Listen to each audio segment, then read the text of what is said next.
আমরা সবাই আসলে জানি পৃথিবী আসলে ভয়ংকর রকমের আনফেয়ার। আনফেয়ার মানে একেবারেই আনফেয়ার। কিন্তু টেকনোলজি আসার পর বা টেকনোলজিক্যাল যে রেভলিউশন টা হইছিল আস্তে, আস্তে। সো সেটার পর ভাবছিলাম যে আমাদের মনে হয় এই বৈষম্যটা কমে আসছে। কারণ ইউরোপিয়ান একটা ছেলের কাছে বা মেয়ের কাছে যেই ধরনের টেকনোলজি আছে, যে ইন্টারনেটের অ্যাক্সেস আছে, আমাদের কাছে সেই ইন্টারনেটের অ্যাক্সেস আছে এবং আমরা হয়তো বড় কিছু করে ফেলতে পারবো এটা দিয়ে। বড় কিছু করে না ফেলতে পারলেও আমাদের ভিতর যে বৈষম্যটা, এরকম ধরুন একটা রেস ১০ কিলোমিটারের একটা রেস, আমেরিকান একটা ছেলে বা ইউরোপিয়ান একটা ছেলে ২ থেকে ৩ কিলোমিটার পরে থেকে বা আগে থেকে শুরু করতেছে। তো তার জায়গা থেকে আমাদের হচ্ছে এই রেসের এই যে বৈষম্যটা বা এই দূরত্বটা একটু কমে আসছে মেবি। সো ব্যাপারটা কিন্তু এরকম না। ব্যাপারটা হচ্ছে আরো ডিপ। এআই এর যুগে বা টেকনোলজির যুগে এইটা এই দূরত্বটা অনেক বেশি বেড়ে গেছে। এই বৈষম্যটা অনেক বেশি বেড়ে গেছে।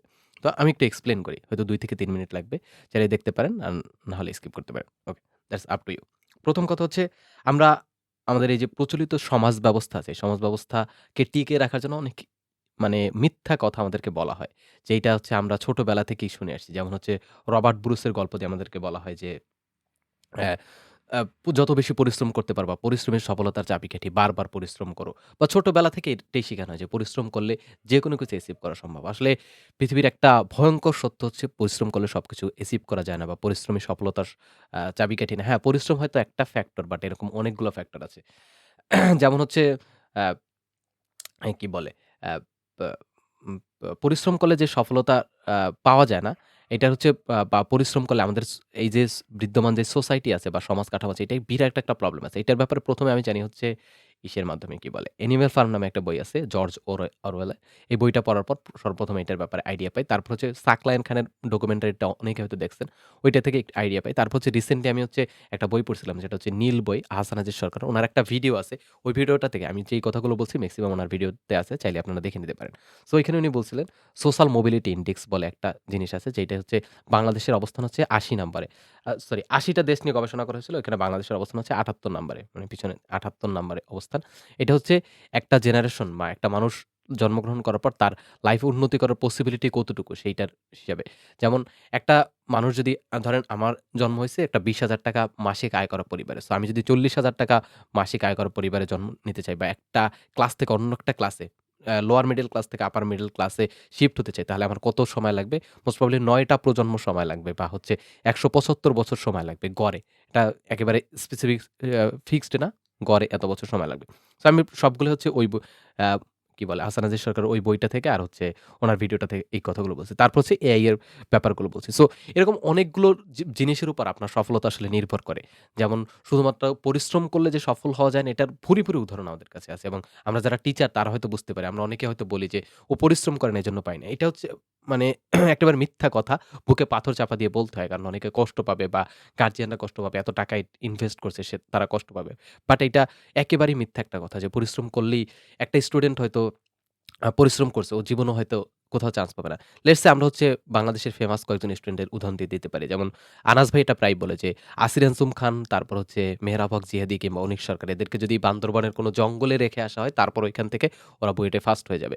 যারা হচ্ছে বুয়েটের ফার্স্ট কয়েকজন ব্যক্তির নাম বললাম। এটা দিয়ে কিন্তু তাদের প্রতি কোনো অসম্মান বা এই টাইপের কিছু করে না। বুঝানো হয়েছে একটা এক্সাম্পল। সো এই জিনিসগুলো কোন জায়গা থেকে আসে? মানুষের সফল হওয়া এটা হচ্ছে মেধার উপর নির্ভর করে এবং মেধা কিসের উপর নির্ভর করে? ফ্যামিলির উপর নির্ভর করে।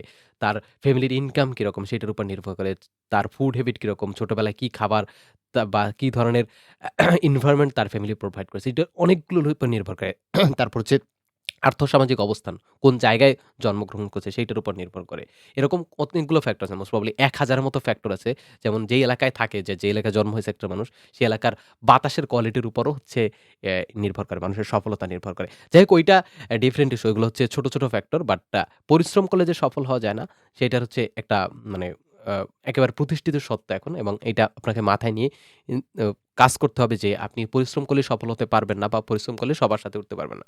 তো যাই হোক আমাদের কথা বলার টপিক আজকে ওইটা না। আজকে যেটা বিষয়ে কথা বলতে চাচ্ছিলাম যে, আমরা ভাবছিলাম যে টেকনোলজির এই যুগে এই হচ্ছে এই যে কি বলে বৈষম্যটা কমে আসছে।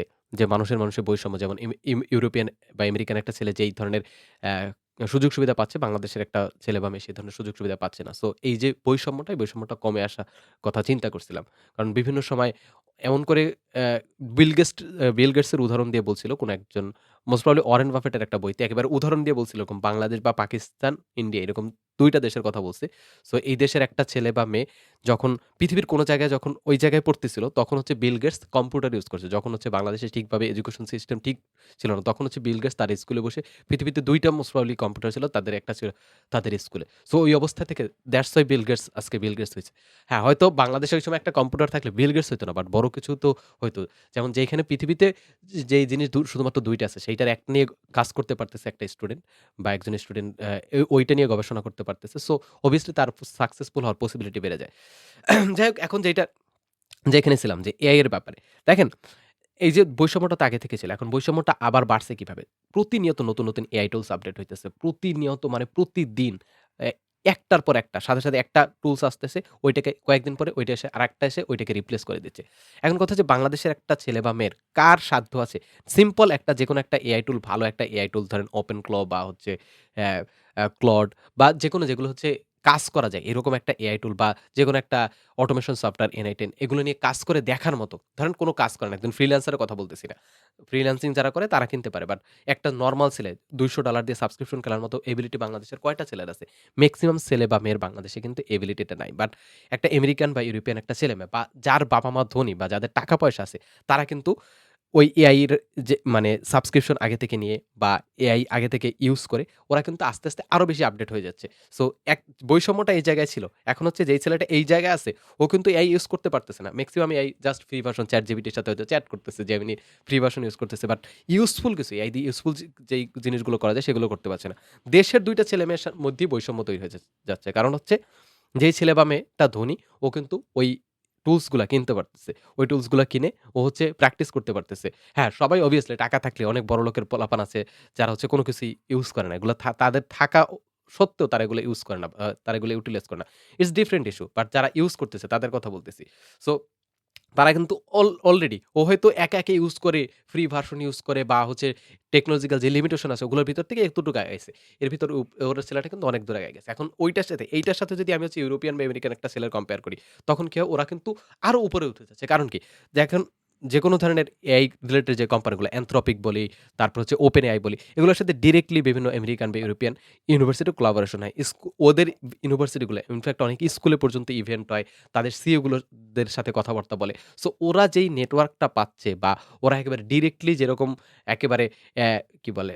ডিরেক্টলি যেরকম ওদের সাথে কানেকশনটা বিল্ড হচ্ছে, এটা কিন্তু বাংলাদেশী একটা বা ইন্ডিয়ান ইন্ডিয়ায় কিন্তু অনেক হচ্ছে। ইন্ডিয়ায় অনেক পৃথিবীর মেক্সিমাম টেক কোম্পানির সিইও তো ইন্ডিয়ান। সো ইন্ডিয়ার কথা বাদ।